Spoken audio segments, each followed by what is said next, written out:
of states, aggressive policy of annexation of states. All this I have discussed in the last class, aggressive policy. And this is that the East India Company should establish direct control and authority. ये indirect control और influence से काम नहीं चलेगा. And by he also applied this policy, various states, okay, became a prey to this policy. They fell prey to this policy. इस policy का शिकार हुए. We all know the name: Satara, Jaipur, Sambalpur, right? Udaipur, Baghat, Jhansi, Nagpur. Okay, then Awadh was also a part of it. Now what will happen here? What we see that all these states, Satara, Jaipur, Sambalpur, Udaipur, Baghat, ठीक है, Nagpur, Jhansi, Awadh, all these states will be dissatisfied. ये सारे के सारे state क्या हो जाएंगे? Dissatisfied. Because this policy did what? It forcefully annexed these states. Okay, it was like interference in the sovereignty of these states. Okay, the states were not able to take decisions about their successors also. Okay, so they are highly dissatisfied. And what happens in 1857? We see a powerful revolt in India. That is known as Revolt of 1857. Basically, this revolt was started by sepoys. Okay, it was started by sepoys. Therefore, it's also called Sepoy Mutiny because sepoys started this revolt. That's why we are also calling it Sepoy Mutiny. But what happens is that after some time, this revolt was joined and supported by different other groups. This revolt was joined and supported by different other groups. Even the Mughal emperor Bahadur Shah Zafar supported this revolt. Okay, that is the name of the Mughal emperor, that is Bahadur Shah Zafar. This Mughal emperor Bahadur Shah Zafar supported this revolt, right? He supported this revolt. Bahadur Shah Zafar supported this revolt. And this changed the entire scenario. Now the objective of the sepoys was what? To restore Mughal rule back in India. दोबारा से क्या करना था? Mughal power को re-establish करना था. So now this was the objective of this revolt. The objective of revolt of 1857 was to restore Mughal rule in India, right? To bring back the Mughal power in India. This was the objective. To bring back the Mughal power, to bring back the old order. Now we have to understand that what will be the response of the states. States are not happy with East India Company. Sepoys had started this mutiny, revolt. This revolt was supported by Mughal Emperor Bahadur Shah Zafar. And this revolt has an objective. And this objective is to bring back the Mughal power in India. It means bringing back the old traditional system in India. It means that the princely states will also, okay, see that their interests are also aligned with the interests of the sepoys. Their interests are also in sync with the interests of the Mughal emperor. That if old order will be introduced, so what will happen? The past glory, self-respect which these princely states have lost, they can get that respect, they can get their pride, they can get their territories back. Now what they will do? They will support this revolt of 1850. Support kar denge. Those states who are dissatisfied will do what? They will support the revolt of 1857. But here there were two category of states. When this revolt was taking place, right this point, there were two category of states here. When this revolt were taking place, there were two categories of. And what are these two category of states? Clear? So right, category 1, the states which were dissatisfied, the states which were dissatisfied with EIC's policies of annexation of states, the states which were dissatisfied by the EIC's policies of forceful annexation of states.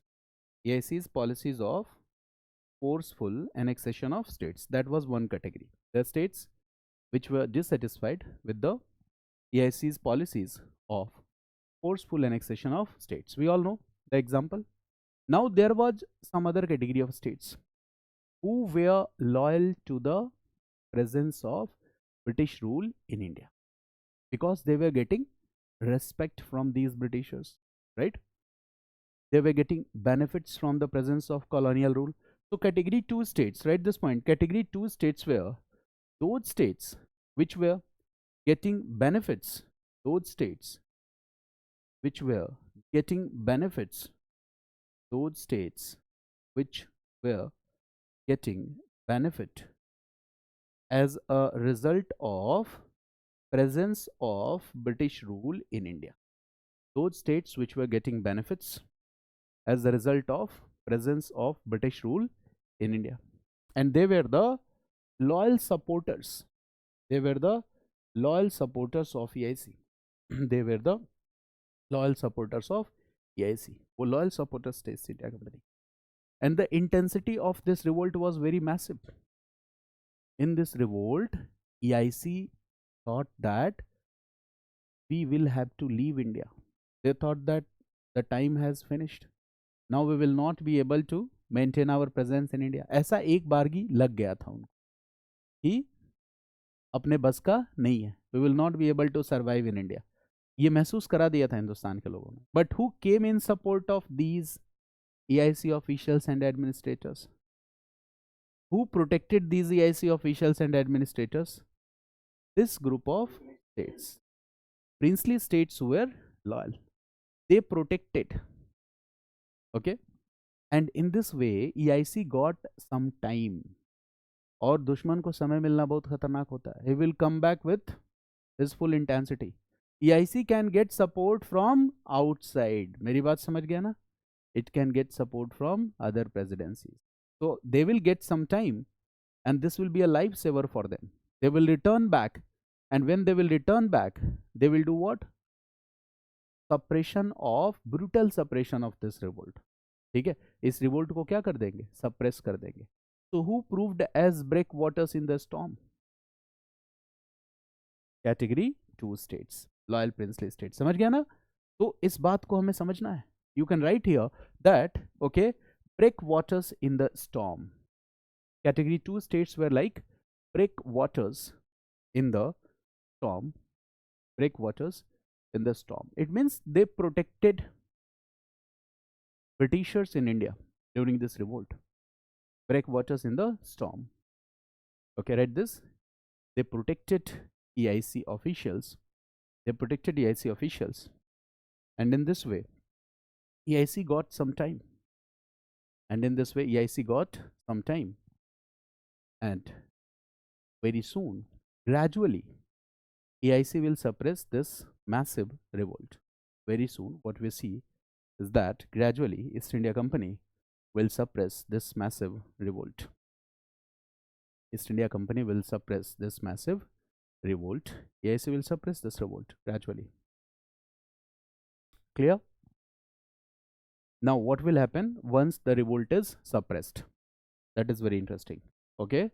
So after suppression of revolt of 1857, after suppression of revolt of 1857, we see that a major change in the policy. Here a paradigm shift in policy is seen. A major change in policy. Here we see what? A paradigm shift or major change in the policy. And what is the major change in the policy? There are a lot of changes, administrative changes. I will discuss in detail in the topic revolt of 1857. So here we will take some references only which are needed to connect the theme here. So major change in policy, and now the British Crown realized, पीछे से support किसका था? Crown का ही तो था ना? British Crown realized that now it will be difficult to maintain EIC's rule in India. EIC's rule in India. Crown इस बात को realize कर गया. It is difficult to maintain EIC's rule in India. Because due to the policies of EIC, there is a lot of dissatisfaction among people. The policies of EIC. So what? Dissatisfaction among various groups. Dissatisfaction among various groups. Due to the policies of EIC, there was dissatisfaction among various groups. And revolt of 1857 was the testimony of this fact. इसी बात का प्रमाण था revolt of 1857. मेरी बात समझ गया? And British Crown was planning from a very long time to take back the entire administrative control that is done by EIC in its own hand. Plan पहले से चल रहा था क्राउन का. When I will discuss constitutional development, तो आप इस बात को समझ पाओगे. अभी इतना ही जानो कि crown was planning it from many years back, that how to end EIC rule and how to establish control of crown over India. क्योंकि इसके पहले क्राउन का कंट्रोल डायरेक्ट नहीं था. क्या था? इनडायरेक्ट था. And crown was making plans for it for a very long time. Now this was the right time. मेरी बात समझ गया ना? This was the right time. People are dissatisfied by the policies of EIC. Now crown will project it as a liberator of Indian people. उनको ultimate image क्या बनानी है? Liberator. चोर चोर मौसेरे भाई, दोनों तो चोर ही है. ये कह रहा है कि इसकी वजह से आपको प्रॉब्लम है, इसको भगाते और अब हम रूल करेंगे, हम बेटर ढंग से रूल करेंगे. ठीक है? तो चोर चोर मौसेरे भाई, दोनों चोर. Now what will happen, right? He write this. British Crown was planning, British Crown was planning, right this point. And when I will discuss constitutional development, तो समझाऊंगा आपको कि कैसे ये प्लान हो रहा था. British Crown was planning to centralize all control in its hands for the last many years. British Crown was planning to centralize all control of EIC in its own hands for the last many years. पिछले कई सालों से ये कोशिश चल रही थी कैसे EIC का पत्ता साफ किया जाए. And now this was the right time and opportunity.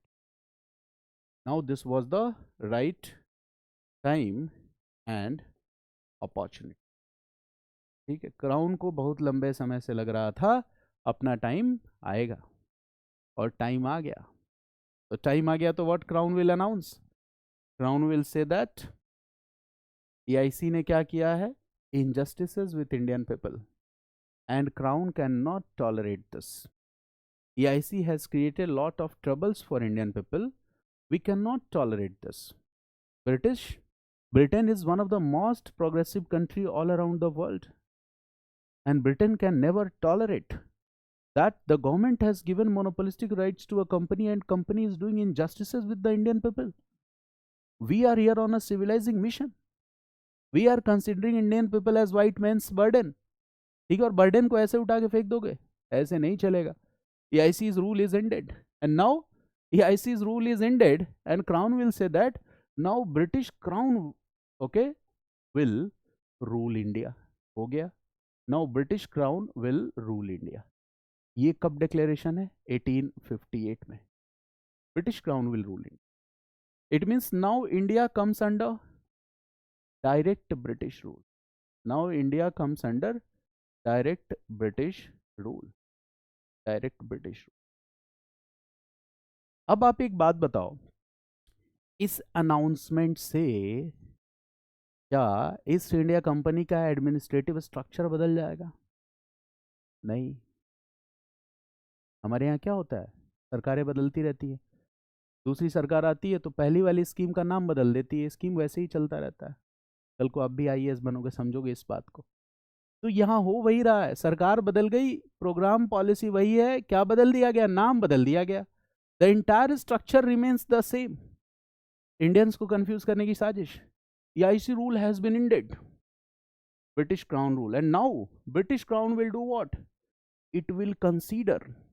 देखो, इसी को मैं कहता हूं कॉलोनियलिज्म। यही फर्क होता है इंपीरियलिज्म और कॉलोनियलिज्म में, ठीक है। घंटी इधर बजाओ, भैंस को उधर भगा दो, ठीक है, जैसे चोर गांव में करते हैं। गवर्नमेंट भी यही कर रही थी, राइट। तो it will write this, it will consider, it will consider Indian subjects, it will consider Indian subjects as its own subject। Bharat की प्रजा को अपनी प्रजा समझेंगे। It means Indian subjects will be treated like British subject, ठीक है। हमारे लिए प्रजा में कोई भेदभाव नहीं है। Indian subjects will be treated like British subjects and we will provide responsible and responsive governance in India। कितना बड़ा claim है, that we will provide what? Responsible and responsive governance in India। We will provide responsible and responsive governance in India। India में हम responsible और responsive governance लाएंगे, और इस दिशा में पहला काम हो चुका है। EIC's rule has been ended। Now, British government knows that dissatisfaction was the root cause of this revolt. So what they will do now? How to minimize the dissatisfaction level of the people? Damage control हो रहा है। This is what? Damage control। Now, efforts to, write this, efforts will also be taken, efforts will also be taken, I am talking about this topic, ठीक है ना। Efforts will also be taken to minimize dissatisfaction level of the people। Effort will also be taken to minimize dissatisfaction level of the people। लोगों में जो dissatisfaction level है उसको कम करने की कोशिश की जाएगी। Efforts will be taken to minimize level of dissatisfaction of the people, ठीक है। जब आप कोई कॉन्सेप्ट पढ़ते हो खुद से, when you are doing self study and making notes, use your own words। वो किस लाइन्स को, पीपीटी में लिखी गई लाइन को अगर याद करने की कोशिश करोगे याद नहीं होगा। मेरी बात समझ गया ना। Use your own words, that will be the best expression of your answers, ठीक है। Now can you suggest me some points that what they will do to minimise the dissatisfaction level? Yes please. Policy of appeasement, very good. Policy of appeasement, right this, policy of appeasement, okay. Policy of appeasement, this policy of appeasement, okay। And what is this policy of appeasement here? So since we are talking about states, so we will discuss that issue only, right? So policy of appeasement towards the states। And now what is the part of this policy of appeasement? Now British Crown announced that it will abandon the policy of annexation of states। It will abandon the policy of annexation of states, like doctrine of lapse, it will abandon the policy of annexation of states like doctrine of lapse। इस policy को ही छोड़ देना है, okay. Now we can easily understand that why they have announced this। And they will also do what? Read this, reward and punishment, okay। They will also introduce policies on the basis of this। This is what? Reward and punishment। reward किसके लिए? Reward for those states who helped and supported British during revolt of 1857, and punishment for those exemplary punishment who participated in this revolt of 1857। reward and punishment। Not even Mughal Emperor Bahadur Shah Zafar was spared। उसको भी नहीं छोड़ा, बताइए उसको, Rangoon चला गया वो, ठीक है, वहीं पे उसकी डेथ हो गई। Not even Bahadur Shah Zafar was spared. तो who will be given rewards? Those states who helped and support British, they will be rewarded. और रिवॉर्ड कैसे मिलता है बताइए आपको? ब्रिटेन बुलाएंगे, पार्टी वार्टी में एकदम कहेंगे भाई दोस्त हो मेरे, साथ में पार्टी वार्टी में अपनी कार वार में साथ घुमाएंगे। इनके घर पे ब्रिटिश में मैडम भेज देंगे पढ़ाने के लिए कि इनके बच्चे को ट्यूशन दो, ठीक है, पूरा माहौल एंग्लिसाइज हो जाएगा। तो ये तो पॉलिसी है, ठीक है। अब बताओ, suppose I am the native state ruler, मेरा बच्चा इंग्लिश बोल रहा है क्योंकि मैडम लगी हुई है टीचिंग के लिए, और बिपिन भाई साहब ये भी रूलर है, ठीक है। इनका बच्चा पूछा जा रहा है एप्पल मीन्स, कह रहा है नहीं पता। तो बताओ, सोचेंगे ना कि मेरे बच्चे को भी इंग्लिश आनी चाहिए। यही प्रॉब्लम हो रहा है, रिवॉर्ड एंड पनिशमेंट। स्टैम्प्स पे इमेजेस लेके आना और ये सारी चीज़ें शुरू कर दी गवर्नमेंट ने, okay. So now what will happen? Now I'm going to further elaborate this part. Okay, that they say that we are going to abandon the policy of annexation of states. Okay, we will not follow the policy of annexation of states.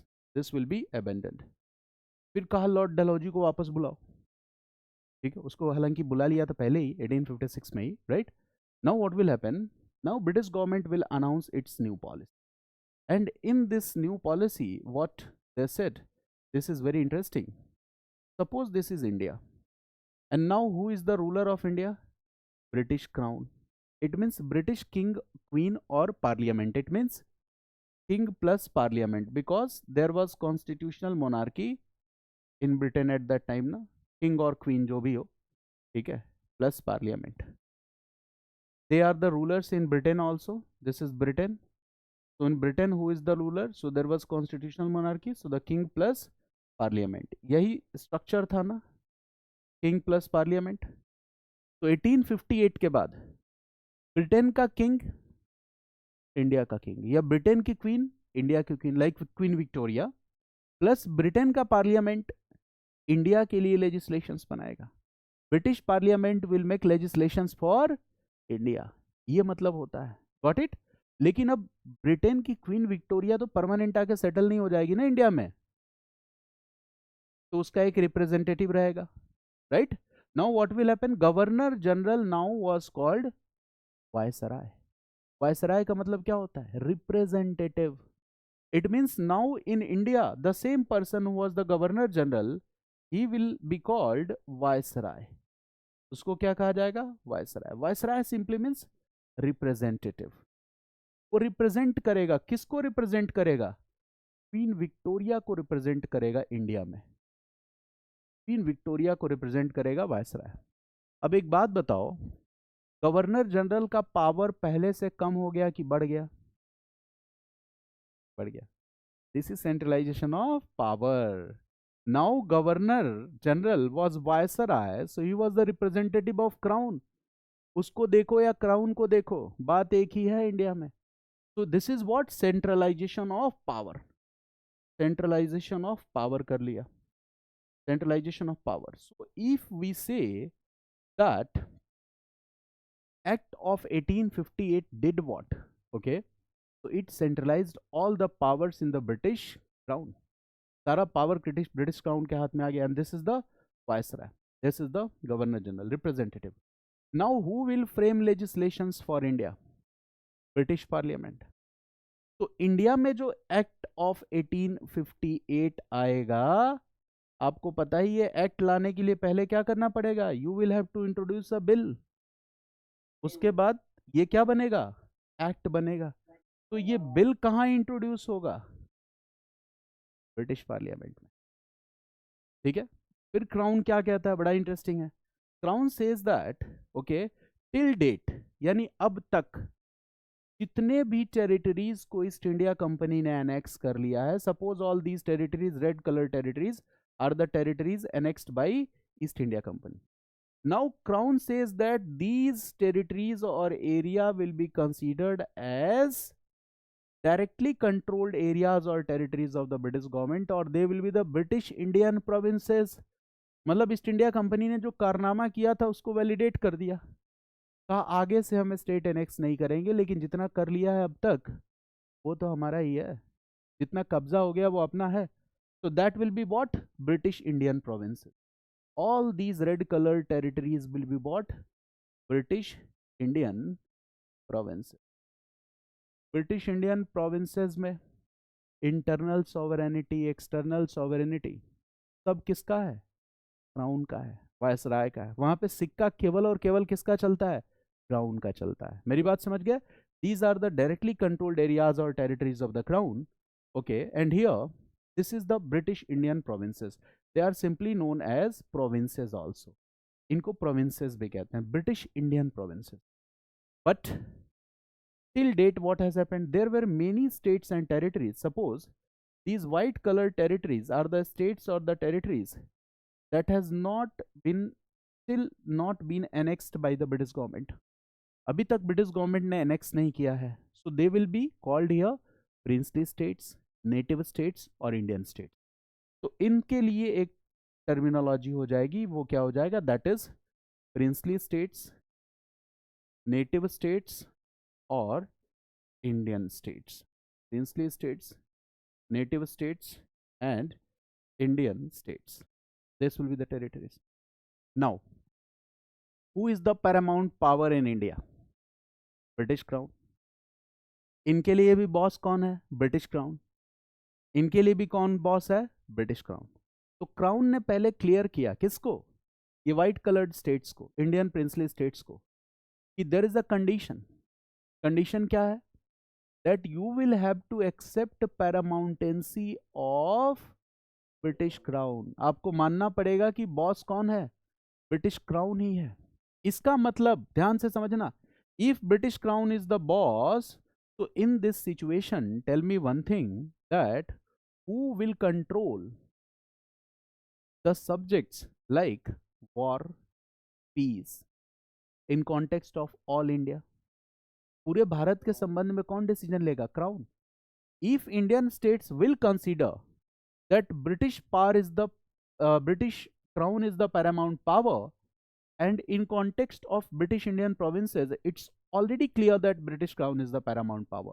So who will take all international decisions, diplomatic decisions, war? इसका मतलब क्या हुआ कि for these category of states, internal sovereignty and external sovereignty both lies with British crown. दोनों किसके पास है? British crown के पास। But for these category of states, Indian states, external sovereignty lies with British Crown, but internal sovereignty rests with the Indian rulers themselves. कितना आसान सा concept है। तो यहाँ पे फिर से मैं एक ड्रॉ कर रहा हूँ, यहाँ structure, draw this and you can easily understand. This is what British Indian provinces, British Indian provinces or provinces. This is native states, princely states, okay, Indian states. Who is the paramount power? So the paramount power is Britain. Paramount power is Britain. Okay. Both will have to accept this. दोनों को accept करना पड़ेगा that paramount power is Britain. Paramount power is Britain. They will also consider that the paramount power is Britain, and they will also consider that the paramount power is Britain. Britain he paramount power है. Both of them will consider. Now the second point. For this category of states, what will happen? Okay, external sovereignty plus internal sovereignty both will lie in the hands of British Crown, and Viceroy will look after these things. External sovereignty and internal sovereignty both will lie in the hands of British Crown, and Viceroy will look after it. मैं एक एक चीज बहुत detail में इसलिए भी पढ़ा रहा हूँ क्योंकि आप किसी एक बच्चे को हिस्ट्री पढ़ाओगे, प्रॉमिस किया था ना, पढ़ाओगे, अगर वो आपका छोटा भाई हो, बहन हो, but you will teach one student history. ठीक है, यही मेरी फी है। ठीक है, बेसिक चीज़ें समझाना है। क्लास 6 के बच्चे को भी समझाओगे तो समझ में आएगा। एक बच्चे को ज़रूर पढ़ाना है हिस्ट्री, क्योंकि हमें अपने देश की हिस्ट्री को जानना बड़ा ज़रूरी है। ठीक है, तो ये बात आपको समझनी है।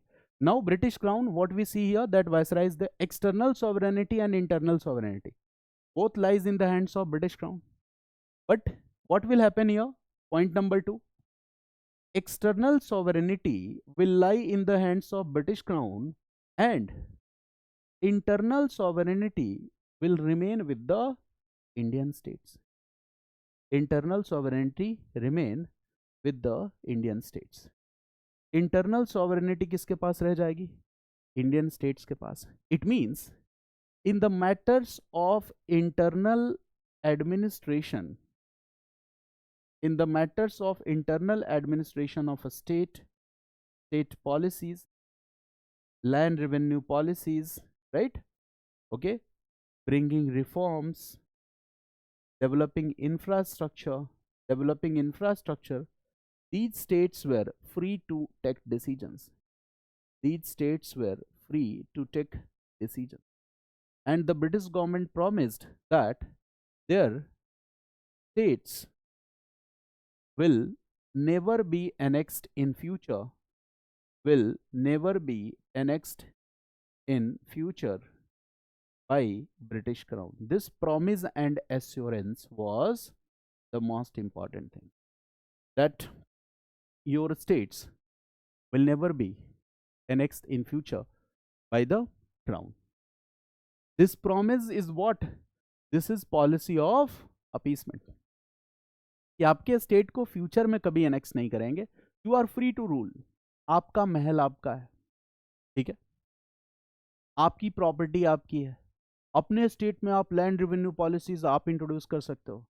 You can fix the land revenue rates. जितना रेवेन्यू आएगा वो आपके पास आएगा. अपने स्टेट में आप शिकार कर सकते हो, अपने स्टेट में जो चाहे कर सकते हो. ब्रिटिश गवर्नमेंट को इससे कोई मतलब नहीं है. बट आपको ये एक्सेप्ट करना पड़ेगा कि एक्सटर्नल सॉवरेनिटी किसके पास है? British government. वॉर, पीस या foreign affairs, British government will maintain. States ने सोचा ये तो बहुत अच्छा है. ब्रिटिश गवर्नमेंट की एक पॉलिसी थी. पॉलिसी क्या है? ठीक है, जैसे मान लो सिंपल सी पॉलिसी है कि पहले क्या किया, परेशान किया स्टेट्स को, फिर उनको थोड़े से रिलैक्सेशन दे दिए. ये स्टेट्स खुश, मज़ा आ गया, मज़ा आ गया, हमें तो छूट मिल गई. दिया कुछ नहीं आपको, क्योंकि already you are free and independent, you are independent entities. So first your freedom was curtailed, and then Crown promised that we will give some freedom to you.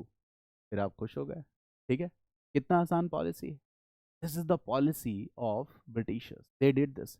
Now tell me, this internal state is free to administer itself. अब इसको लगेगा ठीक है, मेरी राजशाही बची रहेगी, मेरा डायनेस्टिक रूल बचा रहेगा, मेरे बच्चे रूलर्स बनेंगे, ये खुश हो जाएगा. Now tell me, will this ruler, what is the probability, will this ruler support the presence of crown rule in India in future? Yes, it will support the presence of crown rule. Crown rule के रहने से हमें कोई फर्क नहीं पड़ता.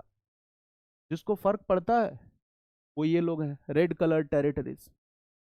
जिसको फर्क नहीं पड़ता वो कौन है? White colour territories. Is this divide and rule? This is also divide and rule. आपने क्या किया? Divide and rule policy adopt कर दी. प्रिंसली स्टेट कहेंगे हमें क्या फर्क पड़ता है, क्राउन रूल रहे. क्राउन रूल रहना ज्यादा अच्छा है. अगर इंडिया आजाद हो गया और ब्रिटिश यहां से चले गए और पूरा India as a single nation आ गया और यहाँ पे डेमोक्रेसी आ जाएगी, तो हमारे राइट्स और प्रिविलेजेस क्या हो जाएंगे? It will B abolished. तो उनके लिए presence of crown rule now was a better option. So they will support presence of crown rule. Now, one more thing that is very interesting I am going to discuss with you here is that the yes, please.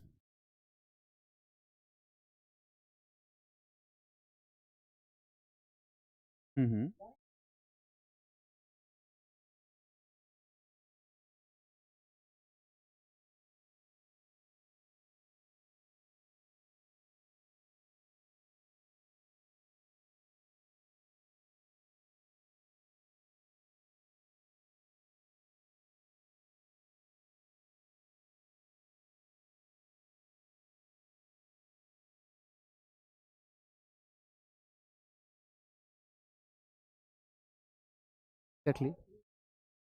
I am coming to that, I am coming to that, I am coming to that. वो जो आप पूछ रहे हो उसका answer बस आपको मिलने वाला था. ठीक है, इसके बाद मैं वही बताने वाला था, समझो इस चीज को. Now what is the relation between crown and local state? So crown will maintain external sovereignty and local state will rule and administer. Now British Crown will ask these local states that you are maintaining administration, but we are ready to offer help to you. हम यहाँ help करने के लिए आए हैं आपकी. So if you need some help in administration, we will help you, we will support you. मेरी बात समझ गया ना? If you need any help in internal administration, you can sign an agreement with British Crown and the Crown will help and support you in maintaining administration. अब आप एक normally बात सोचो कि British were doing what? They were integrating all the political territories of India into one. Lord Dalhousie जब आपको अलग से बताऊंगा तो you will came to know that Lord Dalhousie ने इंफ्रास्ट्रक्चर भी डेवलप किया. याद है आपको? Railways, postal telegraph system, canals were being developed. अच्छा, जब इंटरनल इंफ्रास्ट्रक्चर डेवलप होगा तो क्या वो इंफ्रास्ट्रक्चर प्रिंसली स्टेट्स में आके रुक जाएगी? रेल लाइन की होके गुजरेगी? रेल लाइन वहां से गुजरेगी. तो princely states will like that the infrastructure development which is taking place in India, okay, their state should also have that kind of infrastructure development. And who is building infrastructure? दूसरा कमाल, British. देखो कितने होशियार हैं. Now you will sign agreement with Crown that Crown Baba, please help and support us in the task of administration. Crown Baba, please help and support us in maintaining physical infrastructure. Crown will say, साहब फी कौन देगा इसका? Okay, either you pay fee or you can give us rights to collect land revenue in some of the territories or the areas. Now what has happened? In princely states have signed an agreement with the British Crown and the Crown is helping and supporting in the internal matters of administration. But this agreement will differ in the case of different states. This agreement is not compulsory. ये agreement compulsory नहीं है. Suppose you all are the princely states. Now Crown is saying that you are free to take our help or support. If you want to take help or support, we are ready to help you. If you don't want to take our help and support, we will not force. अब मान लो आकाश मेरे पास है, इन्होंने कहा I want to take your help and support in maintaining internal matters of administration, developing infrastructure. मैंने कहा sign करो एक एग्रीमेंट. और अगर आपको ज्यादा हेल्प चाहिए तो आपके एग्रीमेंट के टर्म्स एंड कंडीशंस वेरी करेंगे. Suppose Yash Ashwini comes, we want your help and support. I will say चलो डॉक्यूमेंट साइन करो. अच्छा, यश अश्विनी को केवल हेल्प एंड सपोर्ट चाहिए रेवेन्यू सिस्टम ऑफ एडमिनिस्ट्रेशन, तो यहाँ agreement terms and conditions will vary. Now tell me, if Akash needs more help and support, तो Akash will have less autonomy. If Yash Ashwini needs less help and support of the British Crown, yes, Ashwini will have more autonomy. So the provisions of these agreement will vary from states to states. So after 1858, there will be three category of states. One state will not take help and support, and they will rule, they will administer in their own way. ठीक है, वहां केवल उनका सिक्का चलता है. One state will take more help and support of the British Crown, and there they will have less autonomy. One state will take less help and support from the British Crown and they will have more autonomy. मेरी बात समझ गया? तो क्या crown के साथ agreement sign किया princely states ने? हाँ किया. सबने नहीं किया, कुछ ने किया, कुछ ने नहीं किया. कुछ ने जो किया उसमें भी टर्म्स एंड कंडीशंस क्या होते हैं? वैरी करते हैं. अब एक और पॉइंट यहां रिलेट करूं. आफ्टर 1947 व्हेन सरदार वल्लभ भाई Patel will complete the task of integration of princely states, he will give an option to the princely state. आपने ये वर्ड सुना होगा, that you can sign a stand still agreement with government of India. कभी सोचा है stand still agreement का मतलब क्या होता है? स्टैंड स्टिल का मतलब होता है जो जैसा है वैसा ही बना रहेगा. यही स्टैंड स्टिल है ना. तो वल्लभ भाई पटेल क्या कहना चाहते थे? 1858 के बाद अगर आपने क्राउन के साथ कोई भी एग्रीमेंट साइन किया है तो वो आपका एग्रीमेंट वैसा ही बना रहेगा, बस क्राउन की जगह क्या आ जाएगा? Government of India. And you can sign stand still agreement. हम उस एग्रीमेंट में कोई भी डिस्टर्बेंस नहीं करेंगे. आप इंडिया के साथ जुड़ सकते हो. क्राउन के साथ अगर कोई आपका एग्रीमेंट है, वो एग्रीमेंट वैसे ही बना रहेगा, केवल क्राउन का नेम रिप्लेस हो जाएगा और वहां पे वर्ड क्या आ जाएगा? Government of India. That is the meaning of the word stand still agreement. याद रखना. फिर वहां पे अब समझ गया ना, वर्ड का मतलब समझ गया? ओके, तो here what you can write this point. देखो, वर्ड्स के मतलब को समझना बड़ा जरूरी है. एक बार समझ जाओगे कभी नहीं भूलोगे. Otherwise you will find that most of the students stand still agreement, जरा रुक के पूछना, कहना बताओ क्या है. 80% will not be able to give answer क्या है, बस वो पढ़ते चले आए हैं कि कुछ है स्टैंड स्टील एग्रीमेंट, और कितना आसान है स्टैंड स्टील एग्रीमेंट समझना, ठीक है। Now you can write here that, okay, ये क्या लिखा आपने कि here right this, internal sovereignty के लिए वो फ्री है, right. Next point, that the princely states where also given the option, that the princely states will also be given the option, that the princely states will also be given the option that if they need help and support of British Crown, if they need help and support of British Crown, if they need help and support of British Crown, the British Crown is always ready to offer them help and support. The British Crown is always ready to offer them help and support. The British Crown is always ready to offer them help and support. Okay, इसका मतलब compulsory नहीं है कि आपको help लेनी ही है, it's your choice. If you want, the crown will help you and support you. In what? Write this. In bracket write this, maintaining administration, developing infrastructure, etc. क्योंकि ये टाइम इंफ्रास्ट्रक्चर डेवलपमेंट का भी था. Maintaining administration, developing infrastructure, etc. Maintaining administration and developing infrastructure, etc. ठीक है. जब दिसंबर के बाद मैं कोई दूसरा मॉड्यूल उठाऊंगा पॉलिटी और इकोनॉमिक्स, ट्रस्ट मी, जितनी आपको हिस्ट्री समझ में आ रही है इससे दुगुने बेहतर ढंग से वो मॉड्यूल समझ में आएगा. ठीक है. एक एक वर्ड वहां पे मैं क्या कर दूंगा, ऐसे ही क्लियर कर दूंगा. ठीक है. हिस्ट्री पूरे जीएस में बच्चों को सबसे बोरिंग लगता है. ठीक है. तो just imagine, by luck by chance I am a teacher of history. ठीक है. चलिए, एकेडमिक बैकग्राउंड है, पोस्ट ग्रेजुएशन किया और नेट जेआरएफ, तो कहीं पढ़ाने गया तो मैंने, तो लोगों ने मुझसे क्या पढ़वाया, हिस्ट्री पढ़वाया. ठीक है. Now category 1 state, this was the choice of industry. Category number 1.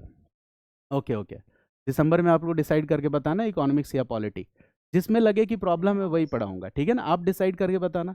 ठीक है. करंट पढ़ते रहो, ट्रेडिशनल चीज़ें बताऊंगा मैं उसमें. ठीक है ना, जो वर्ड्स हैं, टर्मिनोलॉजीज हैं, जो PYQs हैं, वो सारी चीज़ें आपको बताऊंगा. राइट. चलिए, कैटेगरी 1. कैटेगरी 1 में भी कम, write this. Category 1, write this. Some states, write this, some states will enjoy full freedom or complete autonomy. Some states will enjoy full freedom or complete autonomy. Some states will enjoy full freedom or complete autonomy. Why they are enjoying full freedom or complete autonomy? What is the reason? So the reason is, right, they did not sign any agreement with the British government. They did not sign. उन्होंने sign ही नहीं किया. ठीक है. तो हमें ये गुलाम नहीं बनना है, आधा गुलाम नहीं बनना है. They did not sign any agreement. Now what will happen? अच्छा, अंग्रेजों को दिक्कत भी किससे होगी? इन्हीं से दिक्कत होगी सबसे ज्यादा. ठीक है. दूसरी category, read this, signed document. They signed document. Okay. And suppose limited help and support, अगर उन्होंने limited help and support expect किया तो they will enjoy more autonomy. ये चीजें वाइस वर्सा है. If you will take less help तो you will enjoy more autonomy. If you will take more help you will enjoy less autonomy. तो यहाँ पे तो यही है कि they take limited help and support, this means less help then more autonomy. And category 3, right this, they signed the document. They signed the document, but what they will do? More help and support. So you will have what? Less autonomy. More help and support, then you will have what? Less autonomy. More help and support, and then you will have less autonomy. Zyada help, zyada support, less autonomy. This is the criteria. Got it? Now, what is the policy? Policy of British government here is what? Write this. From 1858, okay, till 1935, The British followed a policy, and the policy is known as policy of subordinate union. Policy of subordinate union. Now, two words we need to understand here: subordinate. Policy of subordinate union. This policy is regarding the states in India. Regarding the states in India, policy of subordinate union. Okay. Especially regarding princely states, native states. क्या है? So tell me, subordinate हम क्यों कह रहे हैं? All these states will have to accept that who is paramount. British crown is paramount. आपने accept तो कर लिया ना, ये तो accept करना ही करना है, ठीक है, कि क्वीन विक्टोरिया ही हमारी महारानी है. You will have to accept. अगर आपने ये accept कर लिया, now you are subordinated to British Empire. ठीक है, आप फ्री हो, लेकिन केवल इंटरनल सॉवरेनिटी के मामले में फ्री हो. एक्सटर्नल सॉवरेनिटी में आपने किसको एक्सेप्ट कर लिया? क्राउन को एक्सेप्ट कर लिया. तो सबऑर्डिनेट का मतलब ये हो गया. अब यहाँ पे यूनियन वर्ड का मतलब क्या है, समझो इस बात को. यूनियन, यूनियन का मतलब ये है, this is related to the policy of appeasement. Now British government needs what? The help and support of these princely states to support this structure, colonial structure. So they will do what? These are different group of states. मान लो ये कुछ states हो गए, group of states, ये कुछ group of states हो गए, ठीक है. इन सबको क्या करो? एक साथ जोड़ो. पहले क्या था? आइसोलेशन. अब क्या हो गया? Isolation word has been replaced with union. Union. Isolation की जगह क्या लेके आए? यूनियन. इसका मतलब अब सारे को एक प्लेटफॉर्म पे लेके आओ, और एक प्लेटफॉर्म पे ले आओ. अब जैसे मान लो कि इन स्टेट्स ने हेल्प और सपोर्ट नहीं की, अब इस यूनियन में ये सारे स्टेट सबसे पहले आ जाएंगे ना. और सब इनको क्या होगा? इनको फिर फॉरेन ट्रिप का टिकट मिलेगा, टाइटेनिक टाइप की जहाज मिलेगी, मजे करते हुए ब्रिटेन जाओ, ब्रिटेन में 2-3 महीने ऐशो आराम करो, रुको वहां. तो फिर इनके पेट में दर्द होगा, हम तो गए नहीं, टिकट हमारे पास आया नहीं, तो टिकट इनको भी चाहिए. सोचने वाली बात है, ध्यान से समझना इस बात को. तो इस यूनियन में धीरे धीरे मेंबर क्या होते चले जाएंगे? बढ़ते चले जाएंगे. ठीक है.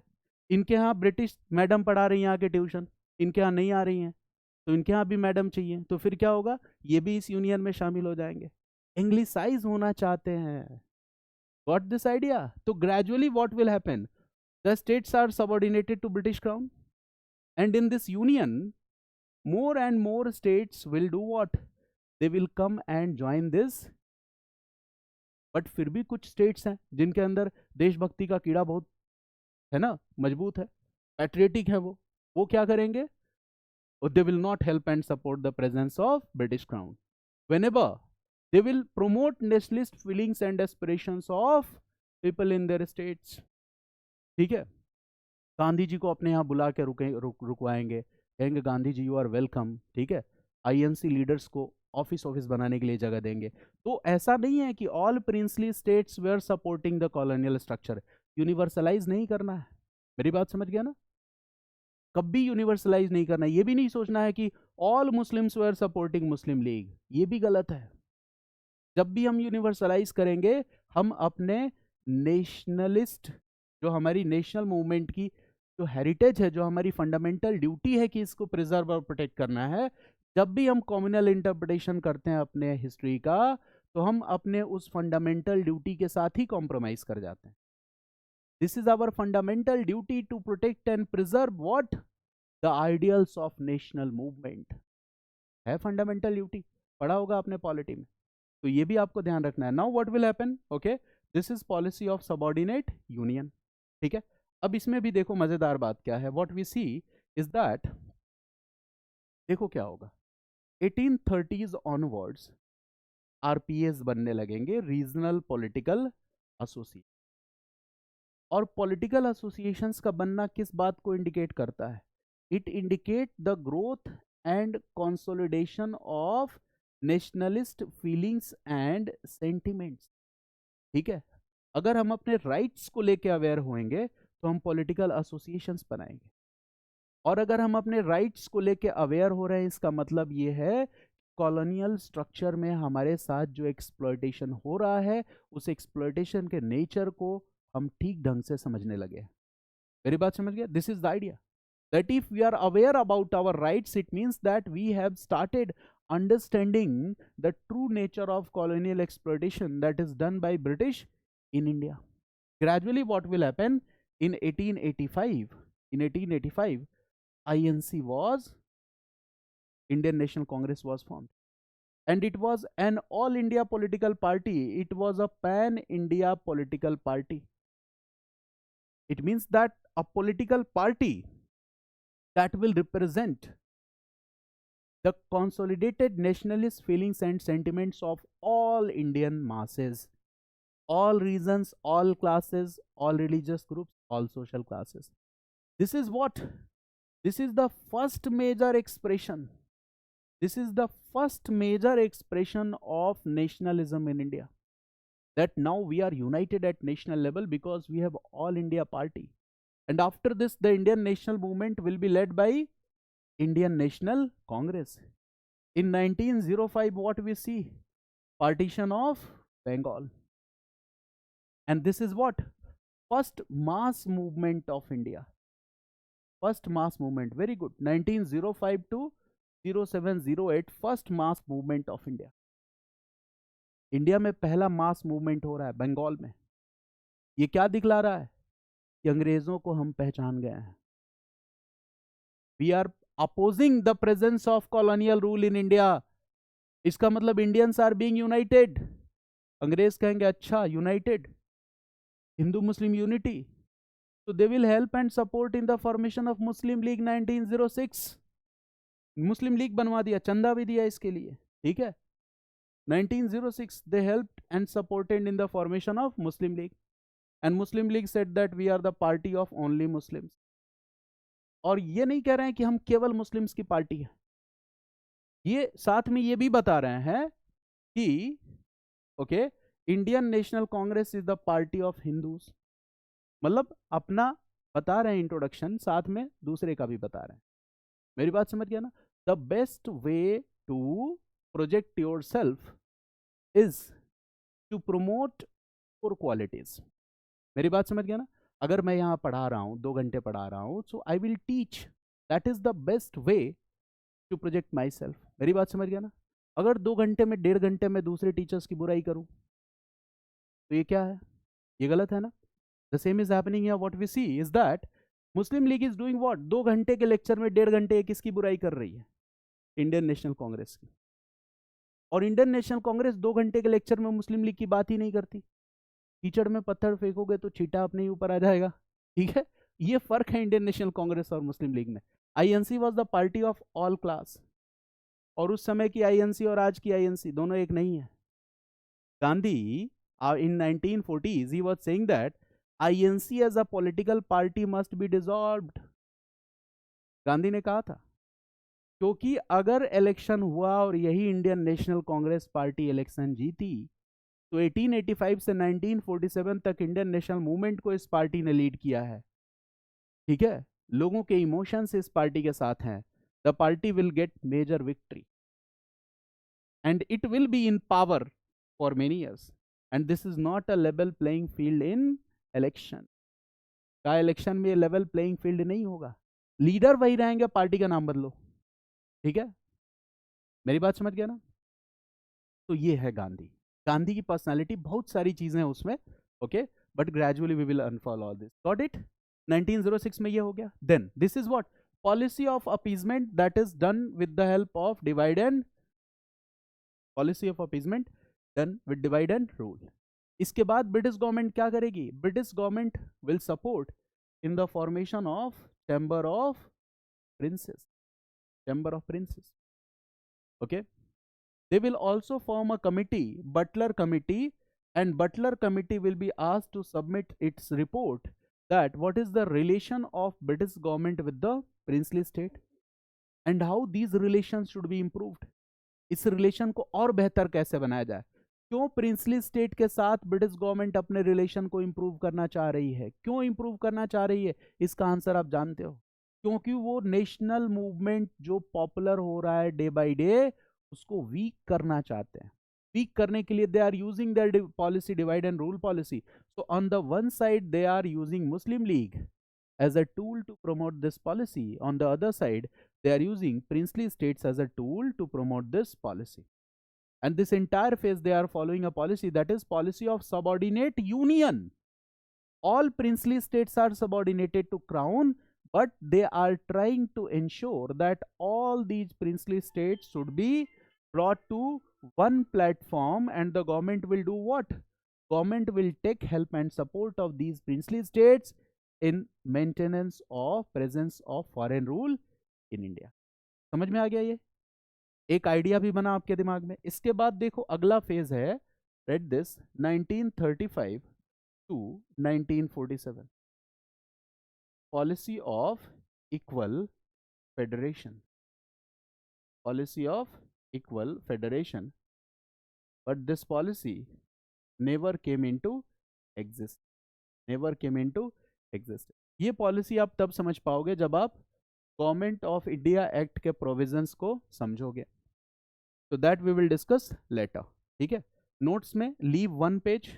whenever I will discuss this policy, आपको क्या करना है अपने नोट्स में, leave one page, and when I will discuss Government of India Act, I will discuss this policy, so you will update it here in your notes. ठीक है, so right now I am not going to discuss this one. Okay, that is very, policy is very easy, but वो क्या होगा, repetition होगा, दोबारा हमें इस topic को पढ़ना ही है. Okay, now एक बार स्लाइड्स.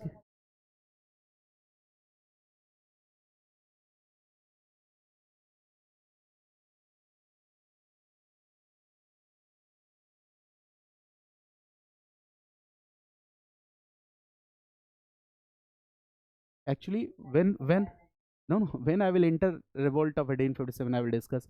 आगे नेशनल मूवमेंट में various issues we will discuss, chamber of princes, तो वो इंफॉर्मेशन कनेक्ट होगा. देखो मैं हमेशा से ये चाहता हूँ कि एक्चुअली मेरे साथ प्रॉब्लम क्या थी, ऑनलाइन टीचिंग को लेकर था. Now I am a little bit comfortable. I was not never comfortable in online teaching, and that's why for entire Covid I was not teaching anywhere. ठीक है, मुझे लगता था कैसे पढ़ूँ, कैसे इंटरेक्ट करूँ. Now I am more comfortable, that's why say that एक दो लोगों के वीडियोज ऑन रहे तो मैं थोड़ा इंटरेक्टिव क्लास ले पाता हूँ. This is the idea. So the problem was that this is my basic objective, that when I am teaching any module, so I should teach in a manner so that the task of self study should be ended. आपको books नहीं पढ़नी पड़े, मेरी बात समझ गए ना. But obviously it will take more time to teach in such a manner where I will discuss PYQs, GS mains question.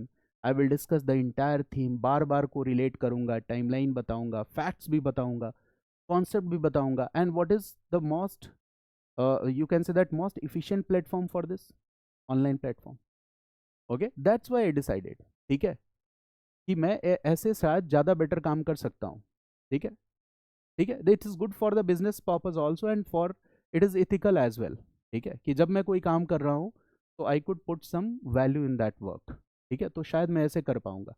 तो क्या मैं लग रहा है आपको कि ठीक है, am I doing good? Okay, okay, and this is the only thing that I will demand from you people, because this is the one batch which I am teaching. Otherwise the sessions will be in the form of recorded lectures later, because I have to teach everything. सब चीज़ पढ़ाना है, तो मुझे ये दोबारा interactive class में पढ़ाने का मौका नहीं मिलेगा, क्योंकि polity, economics, IR, social issue, ठीक है, ऑप्शनल मुझे 4 पढ़ाने हैं. ठीक है, वो 2 लैंग्वेजेस में पढ़ाना है, philosophy, history, Hindi literature and social. ठीक है, हिंदी तो हिंदी में ही है, but remaining these 3 optionals in 2 languages.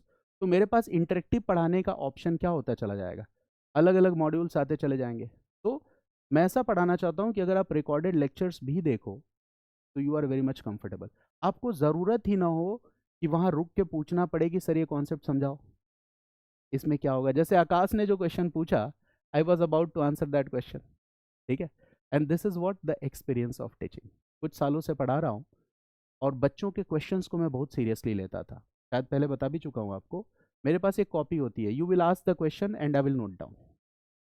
ठीक है, तो एक टाइम ऐसा आया जिसमें बच्चों ने कोई नया क्वेश्चन पूछा ही नहीं, and I will incorporate that query in my lecture. जोड़ता चला गया मैंने. तो इसलिए क्वेश्चन नहीं बनता है generally. When I ask at the end of the chapter that is there any doubt, तो this is what generally the student say, no sir. ठीक है, बहुत कम होता है कि आप अपनी डाउट्स पूछोगे, क्योंकि मैंने बच्चों के क्वेश्चंस को बहुत सीरियसली लिया है और हमेशा लेता हूँ, ऐसा नहीं है। क्योंकि मैं ये नहीं मानता कि दिस स्टूडेंट इज आस्किंग बहुत मतलब बकवास टाइप का क्वेश्चन है, नहीं। ध्यान से सुनता हूँ, उस क्वेश्चन से मुझे कुछ सीखने को मिल जाता है। तो कभी मुझे कोई क्वेश्चन एब्सर्ड लगा ही नहीं किसी स्टूडेंट का आज तक। ठीक है, and this helped me in making. ठीक है, so at the time when I am teaching you, I am also learning from you. Okay, this is what I am doing.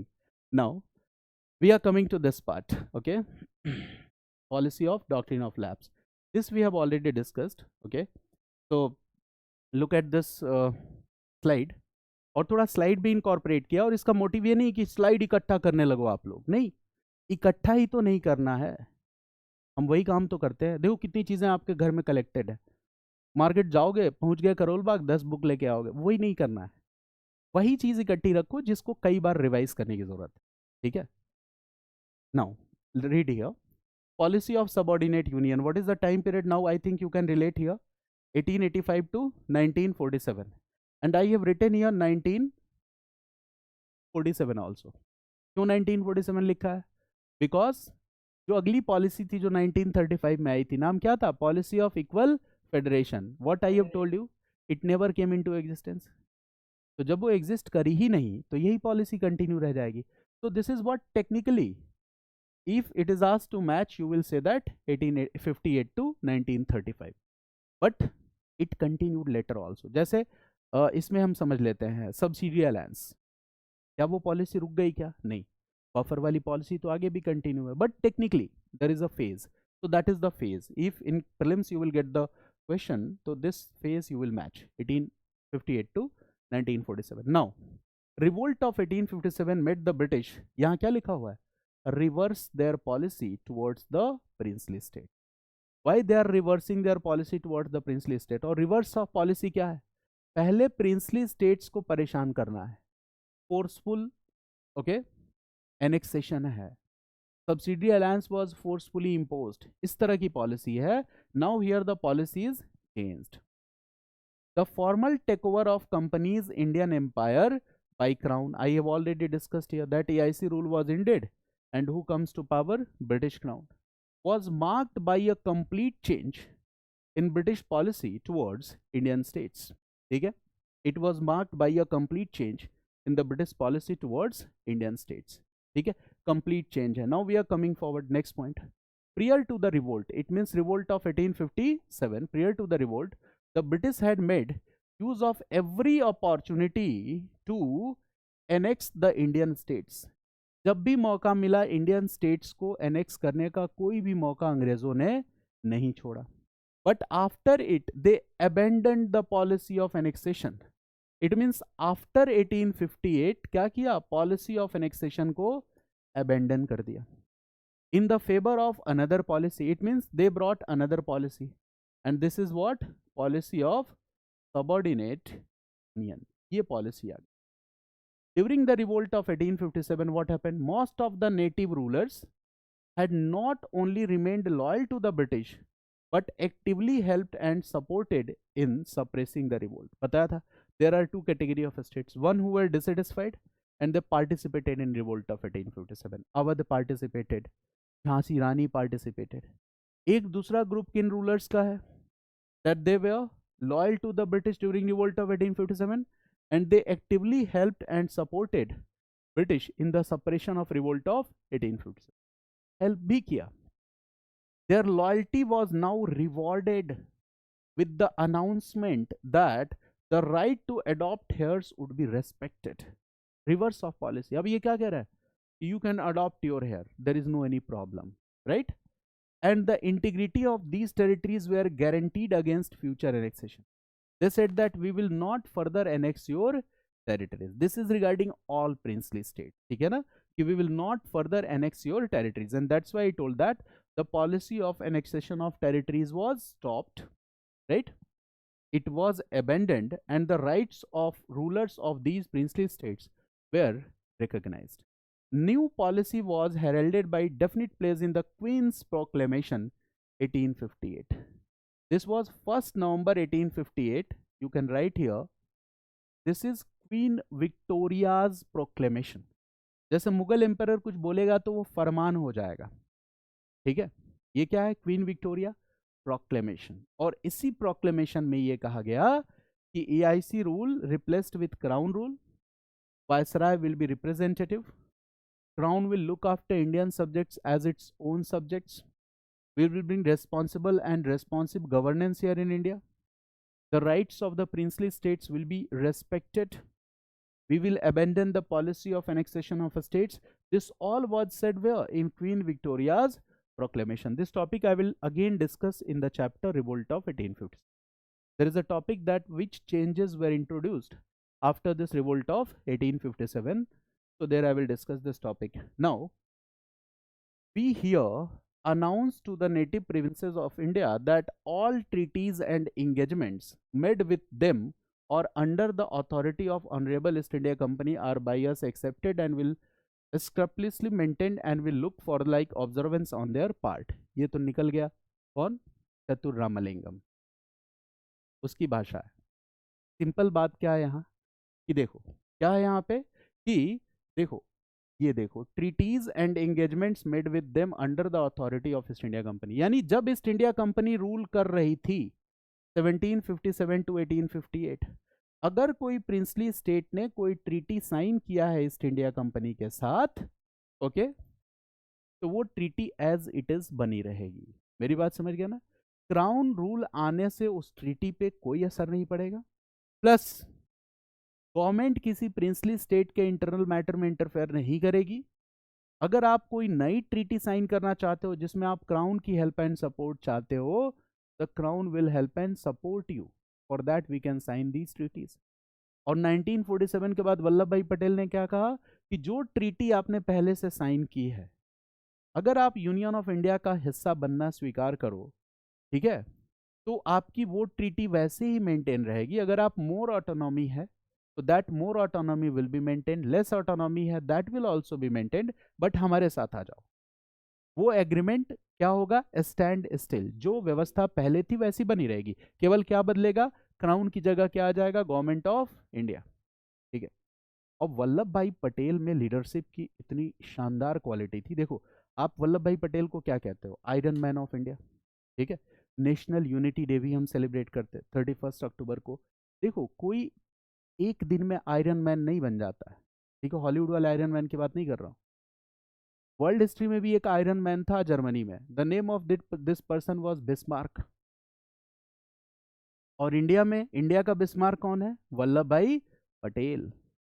The task of integration of more than 560 states was one of the most difficult task in the history of India. अगर वल्लभ भाई पटेल में strict leadership की quality नहीं होती तो आज हिंदुस्तान वो नहीं होता जो आप देख रहे हो।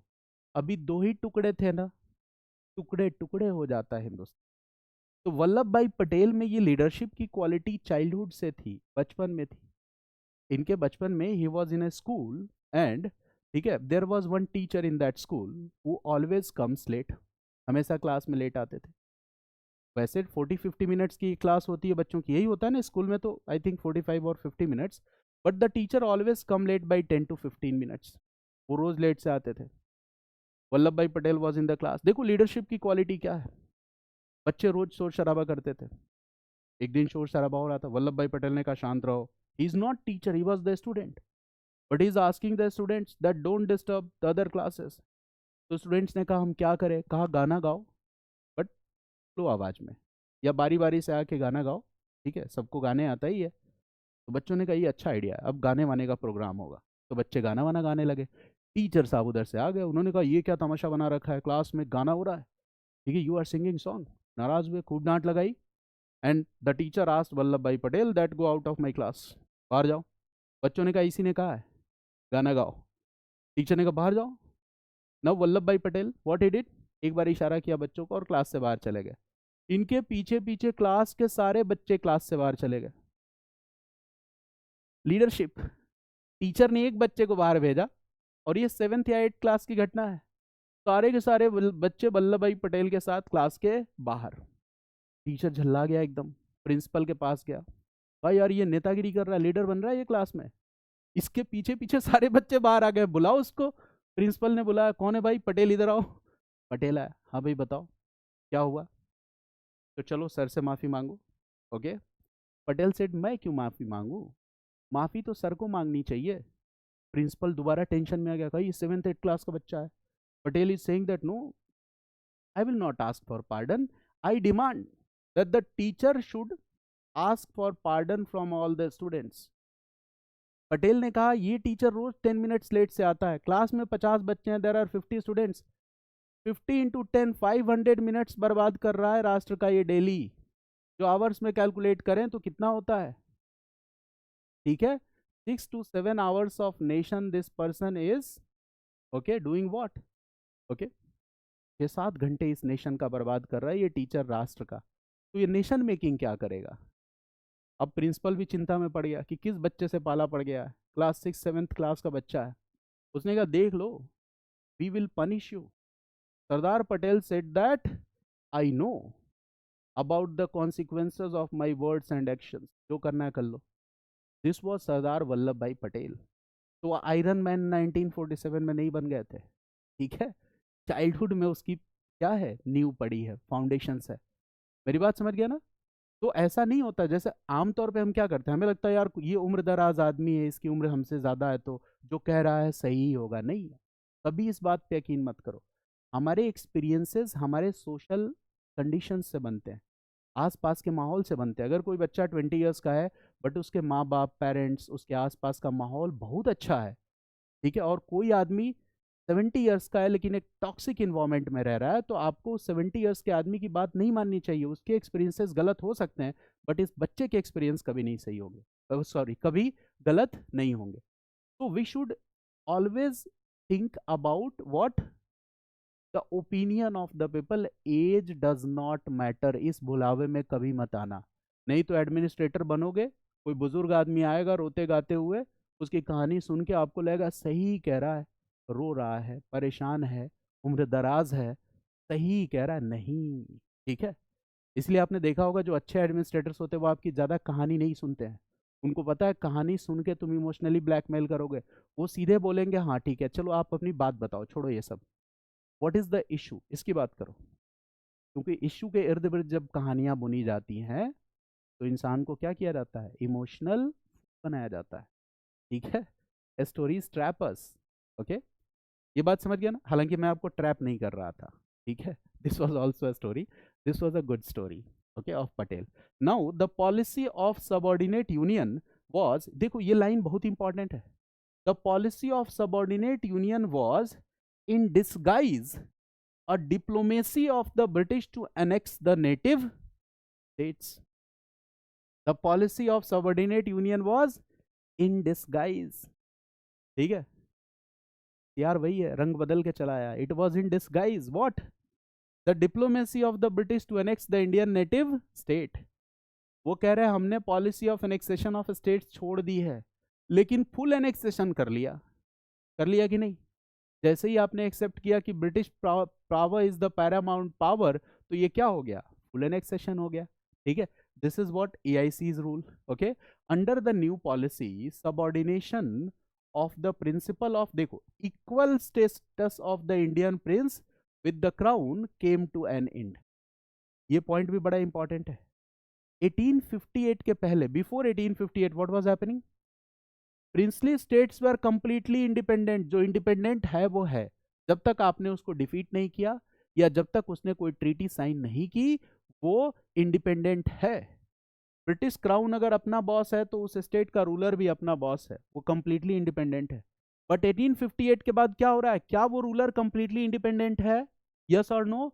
नो, क्योंकि उसने एक्सेप्ट क्या कर लिया, the ruler accepted paramountancy of British crown. पहले वो आप ब्रिटिश गवर्नमेंट, अपने में गवर्नमेंट है वो, तो आप भी अपने में एक गवर्नमेंट हो, आप भी एक सरकार हो।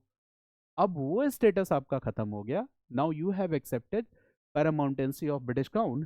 Canning, who was the governor general at the revolt of 1857? It was lord Canning, and he became the viceroy also, first viceroy also. तो कैनिंग था। Refer to the Indian native princes as the vessels और the feudatories. The crown also exercised the right to regulate the status and salutes of the Indian princes in the matters of all ceremonies. ये सब भी regulate करने का अधिकार किसके पास चला आया? क्राउन के पास आ गया. Just as the Mughal rulers before 1858 granted the honors and titles, the crown awarded the titles and decorations of Indian princes. बहुत इंपॉर्टेंट पॉइंट है. देखो 1858 के पहले अगर किसी नेटिव स्टेट को कोई टाइटल देना है, कोई अवार्ड देना है, तो कौन दे रहा था? मुगल रूलर. 1858 के बाद अगर कोई नेटिव स्टेट को अवार्ड देना है, टाइटल देना है, तो टाइटल कौन देगा? British crown. मेरी बात समझ गया ना? Crown will give award and title, और इसका फोटो भी क्राउन खिंचवाएगा कि प्रिंसली स्टेट को ये अवार्ड दे रहा है, ये टाइटल दे रहे हैं. इससे पता चल गया कि कौन बॉस है? क्राउन बॉस है. और वो कॉलोनियल मेंटालिटी अभी भी हम लोगों में है.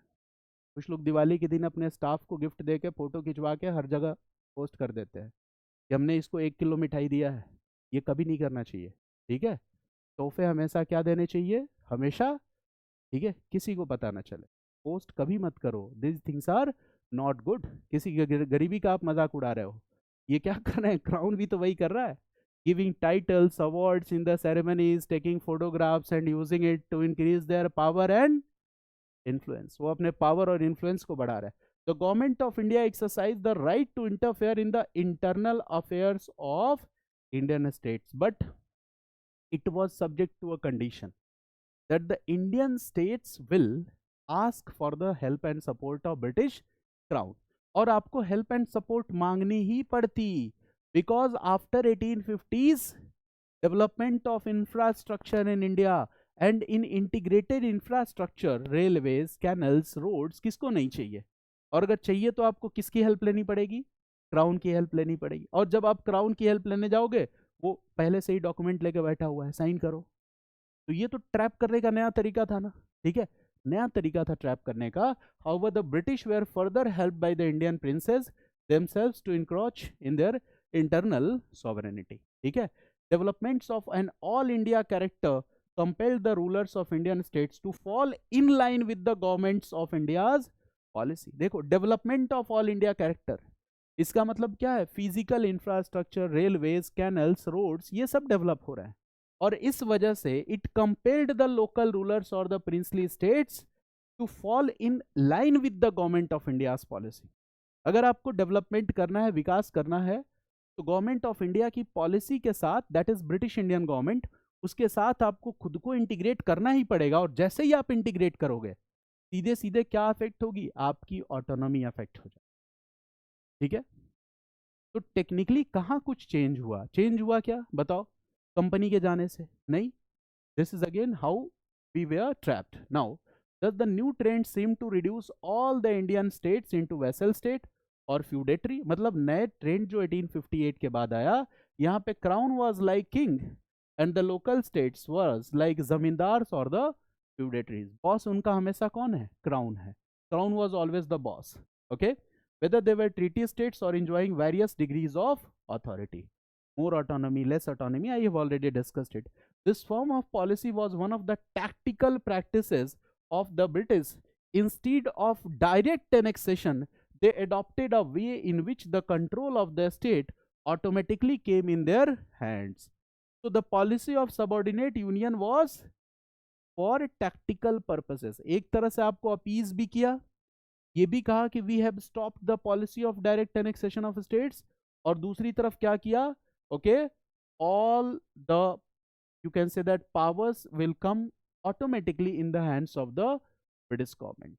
So this was tactical in nature. At the same time, the British government also acted as the guardian of the minor prince and managed the administration of the state during the minority. पुराने जमाने से क्या होता चला आ रहा था कि if the ruler is a minor, 8-year child is the ruler, so there was a regent, संरक्षक होता था.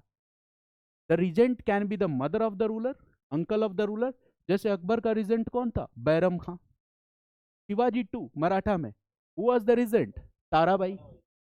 यहाँ पे 1858 के बाद क्राउन क्या कह रहा है?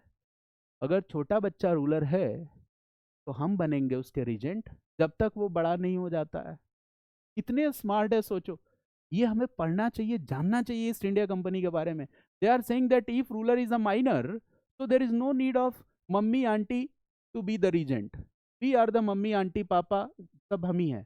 Now we will be the regent of that ruler when he will be the minor, and until unless he becomes the adult, he will be able to handle the administration. तो तब तक हम, अच्छा देखो, जब ये एडमिनिस्ट्रेशन हैंडल करेंगे, ruler minor है, 8-9 ईयर्स का है, तो कहेंगे यार यहाँ से अच्छा एजुकेशन कहाँ है, ब्रिटेन में, लंदन में, तो इसको वहां भेजते हैं पढ़ने के लिए, और जब स्टडी कंप्लीट करके आएगा तो यहाँ रूलर बन जाएगा। जब वो पढ़ने लंदन चला जाएगा तो वहां से अंग्रेज बन के वापस आएगा, and he will be the puppet ruler in the hands of the British. बहुत स्मार्ट थे, they were very smart. ठीक है, minor, they will take hold of administration, they will send the minor ruler to study abroad, and when he will come back, he will handle the administration. तब तक उसका काम हो चुका है, he has been anglicized. ठीक है, he has been anglicized from 1905 onwards. शादी वादी भी वहीं से करके ये लोग आ जाते थे, बीवी भी अंग्रेज है, ठीक है, तो दिमाग तो घुमा ही देगी जिधर चाहेगी, एंग्लिसाइज करने का सबसे अच्छा तरीका है। Now from 1905 onwards, the government followed a policy of cordial cooperation towards the Indian states. The growth of political unrest in British India puts the government of India in trouble. Hence, they used the policy of subordinate union as an instrument to subdue the revolutionary activities. If you are not happy with the British rule, if you are opposing the presence of British rule, if you are promoting hostility against British India, और आपने gun उठा लिया अंग्रेजी सरकार के खिलाफ, लेकिन आपका घर का एड्रेस है प्रिंसली स्टेट के अंदर, और प्रिंसली स्टेट का रूलर दोस्त है east India, sorry British government का, तो क्या होगा बताओ? बुलडोजर चल जाएगा आपके घर के ऊपर। मेरी बात समझ गया ना? This will happen. So this was also a method to subdue the revolutionary activities in the state. The British government thought it to be expedient to utilize the supports of the Indian princes to counter the progressive and revolutionary activities. Now princely state, their loyal supporters, rulers of these princely states are like buffer to stop progressive and revolutionary activities in India. Hence the policy of subordinate union, the government of India and the native princes, right, they formed a common front to safeguard their position and privilege. The government of India no longer feared the resistance of these Indian princes. उनको पता चल गया कि अब ये anglicised हो चुके, हमारे अच्छे दोस्त बन गए, अब आगे ये हमारे लिए प्रॉब्लम क्रिएट नहीं करेंगे, plus they will help British government in the suppression of, okay, the nationalist. During the First World War, the government of India often called the Indian princes to take part in consultation on matters of imperial defense. जब भी meeting होती थी तो princely states के rulers को बुलाया जाता था, ठीक है, उनको लगता था कितनी रेस्पेक्ट है हमारी, the British are talking about the defense of India and I am invited in this meeting. मजा आ जाता था उनको।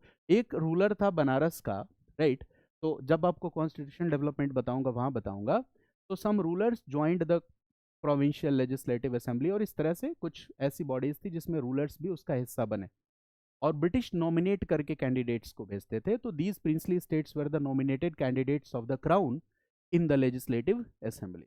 तो बनारस के रूलर थे। तो एक बार उनसे पूछा किसी ने कि भाई साहब, you are the nominated candidate in the legislative assembly, crown is sending you, तो यू डोंट नो इंग्लिश, आपको तो इंग्लिश आती भी नहीं है, तो how you take decisions in the legislative assembly, ठीक है, how you give your opinion in legislative assembly? The ruler said that I look at others, दूसरों की तरफ देखता रहता हूँ, if others say yes I also say yes, if others say no I also say no. तो मैं दूसरों को देखता हूँ, जब लोग ताली बजाते हैं तो मैं ताली बजा देता हूँ, जब लोग टेबल बजाते हैं तो मैं टेबल बजा देता हूँ, जब दूसरे लोग यस बोलते हैं तो मैं यस बोल देता हूँ। तो ब्रिटिश गवर्नमेंट ने ऐसे लोगों को बिठा रखे थे नॉमिनेटेड कैंडिडेट्स के रूप में कि जो भी ब्रिटिश पॉलिसी होगी they will always support British policy, ठीक है। और उसमें राजा साहब भी थे, वो भी yes yes yes this policy is good, yes this policy is good, ठीक है। तो British were very smart, okay. यहाँ पे इनका ओपिनियन कोई मैटर नहीं करता, but they will be invited to give them respect, okay. ये तो टेक्निकल चीजें, I will discuss it later, but formation of council of province, council of princes, you can easily understand the meaning. The recommendations formed the necessity of the formation of Chamber of Princes. The Chamber of Princes formally inaugurated in 1921. यानी कि 1921 में Indian princess की एक body बनी, that is a consultative and advisory body. इसी body को कहते हैं चैम्बर ऑफ प्रिंसेस. और धीरे धीरे उस चैम्बर ऑफ प्रिंसेस को ज्वाइन करने लगे Indian princes. For example, suppose we all are the members of chamber of princes, तो British can easily do coordinate. ठीक है, जितने लोग ज्वाइन करते जाएंगे ब्रिटिश के लिए एक प्लेटफॉर्म पे उन सबको कन्विंस करना ज़्यादा आसान हो जाएगा. तो चैम्बर ऑफ प्रिंसेस के साथ ज़्यादा बेटर रिलेशन बनाना है. This was also part of the British policy that they want to maintain. The Indian princes thus become the favourite family of the British princes and the chamber. क्या किया धीरे धीरे Indian princess को, ठीक है, अपना फैन बना लिया. The Indian princes collectively recognized the independent constitution of the empire. इसका मतलब जो भी ब्रिटिश एम्पायर कहती थी उस बात को सब मिल के एक्सेप्ट कर लेते थे कि हाँ ये बात हमें एक्सेप्टेबल है. Because these people were fearing from the growth of national movement. National movement की ग्रोथ से भी डर रहे थे. The chamber of princes were mainly interested with the power to settle the minor discord within the empire and to work according to the instructions of British government. अगर कोई शिकायत है किसी भी लोकल स्टेट को British government के साथ, तो वो चैम्बर ऑफ प्रिंसेस में अपनी बात रखेगा. गवर्नमेंट उस शिकायत को सीरियसली लेगी, will try to find solution so that the support of these princely states could be gained. और 1921 का दौर क्या है? Non cooperation movement of Gandhi 1920 to 22. India's first great mass movement was in progress. And the demand of this great mass movement was what? Swaraj with in 1 year. अंग्रेजों को लगा यार ये गांधी पीछे ही पड़ गया है, कह रहा है स्वराज विद इन 1 year. ठीक है, साउथ अफ्रीका से वापस आ गया, ये प्रॉब्लम क्रिएट कर देगा. Okay, now they are encouraging the princely states की भी करना है नेशनल मूवमेंट को. This is the part of their plan. Now this topic I will discuss later. ठीक है, policy of equal federation. Till now all the concepts are clear, right? Now the another thing that we need to understand here is that okay, there is one topic. Have I discussed with you decline of Mughal power in India, the third part? Okay, what are the reasons or factors responsible for the decline? Now I am going to discuss a simple debate with you. This debate which I am going to discuss with you is for GS perspective only, because when I will discuss the same